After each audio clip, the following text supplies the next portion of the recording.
এইটা 5টার দিকে, অ্যারাউন্ড 5টার দিকে আমি 5টা 6 কন্ট্রোলে যখন ফোন করি আমাকে জানাইছে যে 5টা 5-এ এরকম একটা ঘটনা ঘটছে। তো এইটা আমরা আপাত দৃষ্টিতে দেখে যেটা মনে হচ্ছে এটা কোনো অ্যাক্সিডেন্টাল না, কেউ ইন্টেনশনালি এটা করছে, এইটুকু আমরা নিশ্চিত। তো আপনারা দেখতেছেন চতুর্পাশে এখানে প্রচুর ক্যামেরা আছে। আমরা আমাদের যে ইনভেস্টিগেটিং টিম তারা আসতেছে, আমরা ওই যে ডিজিটাল যে রেকর্ডগুলো হয় ওইটা আমরা নিব, ফরেনসিক করব, আমরা এটা ডিটেকশন করে ফেলবো ইনশাল্লাহ। তো এই পর্যায়ে আসলে বলার ওই আসে না, স্কোপ আসে নাই যে পার্টিকুলারলি কারা করছে বা কারা করে নাই, এইটা এই মুহূর্তে বলা যাবে না, এটা ইনভেস্টিগেশনে বাইর হবে। তবে প্রাথমিকভাবে ধারণা করা যায় যে এখানে দেখছেন যে 2টা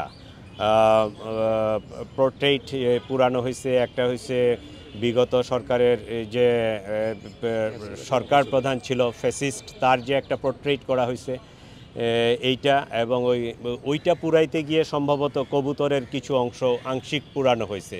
তাহলে ওই জিনিসটা যারা লাইক করে না তারাই এই কাজটা করবে, এইটা একটা মানে অনুমান নির্ভর কথা। কিন্তু এইটা আমরা তদন্ত করে আমরা যদি ওই ভিডিও ফুটেজগুলো আমরা যখন কমপ্লিটলি এটা ইনভেস্টিগেশন করতে পারবো, আমরা ওইটা যে এখানে লাইটিং আগুনটা লাগাইছে তারে ডিটেক্ট করতে পারলে তার মাস্টার মাইন্ড কারা বা এটার সাথে কারা জড়িত এইটার ডিটেইল আমরা পরে বলতে পারবো। ধন্যবাদ সবাইকে। নিরাপত্তা ব্যবস্থা ছিল, পুলিশ ছিল, এখানে ঢাকা ইউনিভার্সিটির প্রক্টোরিয়াল টিম ছিল, তারাও ছিল। এইটা আমরা এখন যেটা আমি প্রাথমিকভাবে শুনছি প্রক্টোরিয়াল টিমের 2জন সদস্য ছিল, তারা 5টার দিকে সম্ভবত মসজিদে নামাজ পড়তে গেছে এইরকম। আর পুলিশের টিমটা সম্পর্কে আমি এখনও ডিটেলস জানি না। আমার এখানে এক সেকশন 10 জনের ফোর্স থাকে, তো ওই গেটে থাকে কিছু আর এইখানে থাকে 3 জন।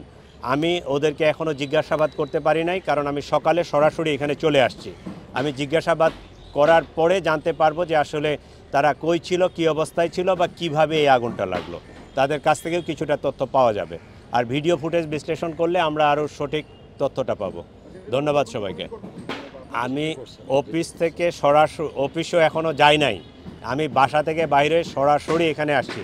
এটা অবশ্যই একটা কমিটি করব আমরা, এবং আমাদের ওই যে সাইবার টিম যারা এই ফরেনসিক নিয়ে কাজ করে তাদেরকে অলরেডি ইনফর্ম করা হয়েছে, তারা টিম চলে আসবে এই সিসিটিভির ফুটেজগুলো সংগ্রহ করার জন্য, তারা কাজ করবে এবং আমরা একটা তদন্ত টিমও করে দিব। আমি ওদের যে ডিভিআরের সাইজ বা ক্যাপাসিটি জানি না, আমরা টাইমটা জানি। তো টাইমটা যেহেতু আজকে ভোরের দিকে হয়েছে, আমার মনে হয় খুব বেশি সময় লাগার কথা না। আমরা যদি ওই শেষ রাতের ভিডিও ফুটেজগুলো অ্যানালাইসিস করি তাহলে খুব তাড়াতাড়ি এটা পেয়ে যাব। যেহেতু ঘটনার সময়টা জানা গেছে, ওই সময়ের আগে পিছে আধা ঘন্টা বা 1 ঘন্টার ভিডিও ফুটেজগুলো, সব সিসিটিভির ভিডিও ফুটেজগুলো যদি আমরা অ্যানালাইসিস করি তাহলে আমরা পেয়ে যাব হয়তো। থ্যাংক ইউ সবাইকে, ধন্যবাদ। For more updates, follow us on Facebook, subscribe our YouTube channel, get the latest update on www.daily-sun.com.